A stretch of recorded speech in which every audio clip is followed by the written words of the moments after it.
bunch of colors. This is my third time doing this. My iPad and my computer has like frozen, and then the memory was full. And if this doesn't work, you guys aren't getting the 3 reasons of why I think Trump supporters and whoever was there stormed the Capitol. You're not getting it. If it fails, I'm sorry.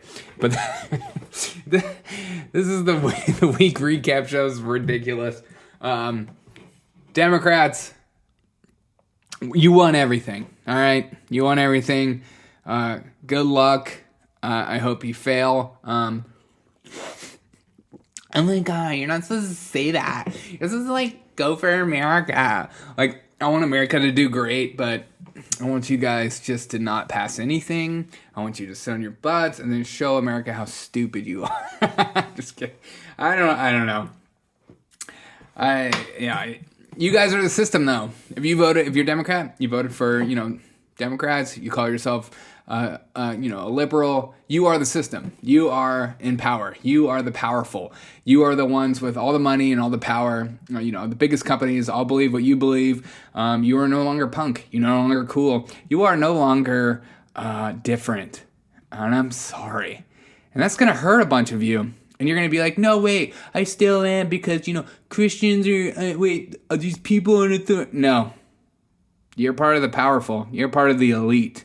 So, the cool people now are libertarians and, I guess, Trump supporters and stuff like that. Those people, conservatives, especially, conservatives, libertarians, you guys are the cool people now.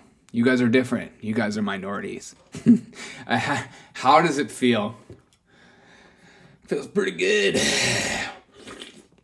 Okay, Democrats, you want everything. Okay, and the crazy news of the week is the lockdown was stormed. The Capitol was stormed. The mob attack. The riots happened. Happened. This was a surprise to some, but not to the few. Not to the people like me who get up every day, read the news, and then read the news before I go to bed. Those people who aren't low information voters know why this happened and knew and could see it happening. I predicted this a year ago. I predicted this maybe this summer. I said, you know what? I see Trump supporters and some of these conservatives are going to snap. Keep messing with people's businesses, and these people have guns. You just should stop. But I saw this coming. Some people asked me, are you going to go to D.C.? I said, absolutely not. I don't want to be... I need a bathroom. I need coffee. These are things that I need to survive with. You can call me whatever you want, but it's just real talk. But I just standing, I'm too old, I'm 35, my knees start hurting after standing for a long time. I'm just kidding. I thought about it, but I don't know. Every time I've gone to DC, it's always been kind of crazy and nutty. If it was in a different city, I might consider it just to see. I like to watch. Maybe I would, done some on the field reporting. That would have been cool to be a part of. So here are my 3 reasons why I believe the Capitol was stormed or the riots happened. 1, just start back. It wasn't funny to watch all these news outlets and their hypocrisy. We'll get back to that later. Number 1, lockdown. Lockdowns have a real effect on people. Lockdowns affect your mental stability. You tell these people who are powerful, strong, willed people that you are meant to stay in your house, your apartment, your studio apartment, and not move. You can't go outside and make money for yourself. We will send you the checks if you can't do that. People don't understand the mental benefit of working for a living, of having a job, of having a hobby that takes up most of your time. There is a sense of pride, there's a sense of stability, a sense of humanness that you get from completing a task, from working or even working out, doing things that are hard, doing hard things. Completing a task, doing hard things, overcoming things that you didn't think were possible.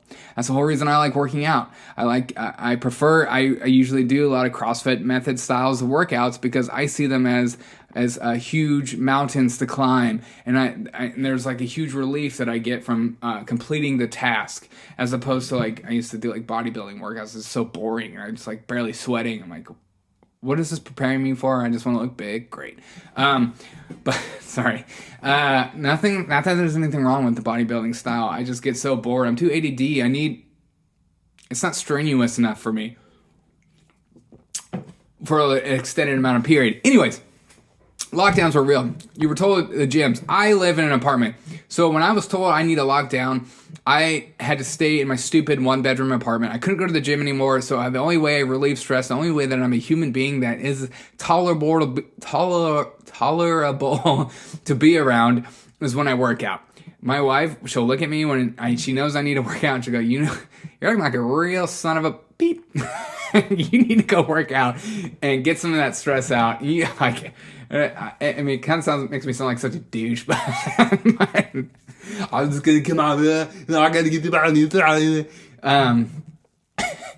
but it's the only way. It's one of the main ways I relieve stress. So, and I need to lift heavy, and I need to lift fast, and I need to just go for it. And so, I was told I can't do that anymore. So the main way I keep my mental health alive is through that. Churches were shut down, so a lot of people that are Christians, like myself, weren't allowed to go and be a part of community anymore. So the community we had was shut down in front of us. So lockdowns created this bubble of just anger, anxiety, instability, insecurity, and the unknown. And that starts to eat at you. And you can call mental health stupid, call it BS, you can call it whatever you want, but if you were completely honest, it's not BS, because you watched this whole year what anxiety and stress does to people. It makes people do crazy things, like all summer long. This is my point too. All summer long, Black Lives Matter and Antifa and other,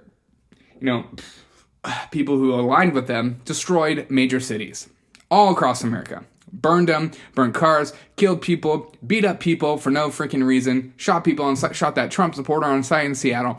Things were nuts all summer long. And so these Trump supporters sat at home and watched this. Some of the Proud Boys went out and, tried to stop some of these things, fight these people, because all they wanted to do is fight, and they just wanted to take down the system. But guess what? You're the system now. But they just wanted to take down the system. So these riots happened, Black Lives Matter, Antifa happened, and all these Trump supporters sat and watched this from home. And they thought, how are these people getting away with it? And not only that, you saw celebrities, you saw Democrats, you saw even Kamala Harris, and obviously the Joe Biden campaign, bail out people who were arrested for, destroying businesses, or protesting, quote unquote. You saw the media constantly call it a protest. You saw that guy walking in front of a burning building saying, this is actually mostly peaceful. It's just a few bad eggs. And that was the narrative being pushed. It was just a few fringe people, being pushed, except for, when they go after the Capitol, they call it a riot, and they say, it's all these people. All Trump supporters did this. Every single one of them. The media was real quick on that one. But this one, all summer long was like, it's not that bad. It's just a few people. The cause is really good, and you should support this. And not only that, they were told that if you don't support this, you're racist, and you're not allowed to have a voice. And white people, you need to sit this one out and shut up. So all summer long, all these things started festering. And not only that, my number 3, these people felt like their voice was unheard. They were the voiceless. They were not. You were told to shut up as a Trump supporter. You were told that you were racist and keep your mouth shut. You're not allowed to wear Trump supporting things. If you have stuff on your car, you could get vandalized. There's all these terrible things that happens to a person when you are told to shut up and not have an opinion. You were told that your opinion is worthless. And that, or if you do, you're just a big flat out racist and you need to shut your mouth. So these people feel like their voice isn't heard. And this isn't a small majority. This is half the country. The guy that I interviewed last week, Topher Town Music. Awesome guy, great interview, fun time. If you guys haven't noticed with my interviews, I don't engage in arguments. I just want to know about the person. I'm not some of these people that invite people on their shows and they just like arguing with them. I'm like, I don't want to hear from you. I hear from you every time I listen to you. But his song was taken off. His song Patriot was taken off Spotify. All right. Is it a terrible song? You be the judge. Is the lyrics worth taking off? Absolutely not. It's ridiculous.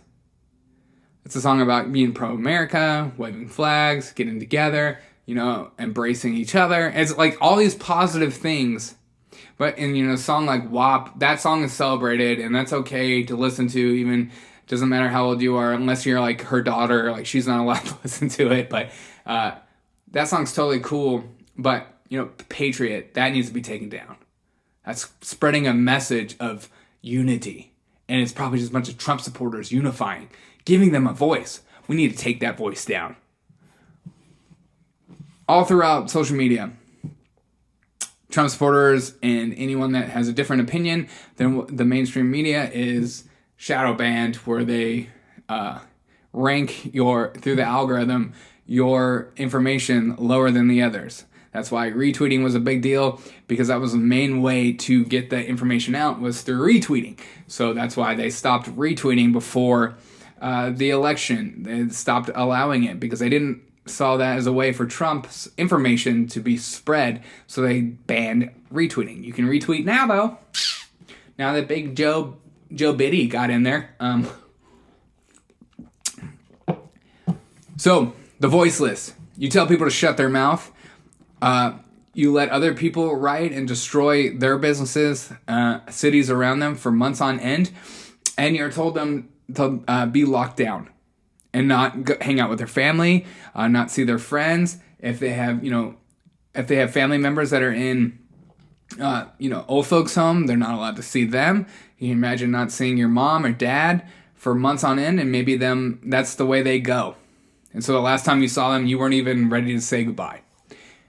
You saw people that had family members that died through COVID, not allowed to have funerals, not allowed to have bereavement sessions together. But then George Floyd had this huge thing with celebrities and everything, and had like gold casket. So it was the people that were in power were allowed to do whatever they want, whenever they want, and however they want. And if you want what they want, you need to shut your mouth, and you're just being racist. You need to be like the rest of us. Fall in line. You can't be free. You can't be a free American. So it was the perfect storm. You had Trump come out and he gave his little speech. I listened to it. It sounded like concession a little bit, but at the same time he said, "I'm not done fighting." And then he said, "Let's go to the Capitol." And then a few people took advantage of that moment, because people are angry. The things that were unbelievable to watch were the media, and how unbelievably surprised they were and couldn't believe it. And they blamed it immediately on Trump, instead of looking at the source at which most of that anger has come from. Could it not have been because of you stirring up anger, hatred, telling people that believe this way that they're racist, their voice isn't worth listening to, that they should go and die? Those people are okay to talk about Trump supporters that way. But like the top meme for Trump supporters was told not to, he couldn't do his memes anymore because he was too aggressive in some of his memes. You saw the media immediately call this a riot. It's funny when it comes to like issues with Black Lives Matter, it's like you have to think. You can't think like logically. Like it can't just make sense. It can be like you can't look at a burning car and go, you know what, that's a riot. You have to think, wait a minute. Is it racist if I call it a riot? I can't say that because it's probably racist. But a bunch of white Trump supporters, that's definitely a riot. That's definitely a riot. Then you saw politicians going around saying, you know what? It would have been a lot different. Even I saw Kevin Hart doing it. It'd be a lot different if a bunch of black people do it. Antifa and Black Lives Matter destroyed cities all summer long. And then by the time they got to DC, people knew what they were going to do. There wasn't a surprise. There wasn't like an out of nowhere. This wasn't the first time. You know, the first one was in Milwaukee, and they destroyed everything. And then it went to cities all over around the United States. People were ready. People knew what they were going to do. People assumed. This was the first time. I still think it's bad. I still think it was stupid. But to say like this like is like some racist thing, this unbelievable thing, is so idiotic and doesn't make any logical sense. It drives me absolutely up the wall. Am I alone in this? Do you agree with me with what I'm saying? Am I being crazy? Because I feel crazy sometimes. I feel like I look at an apple and I call it an apple and people are like, no, wait, that is not an apple. That's a beer can. You're just, you're too drunk.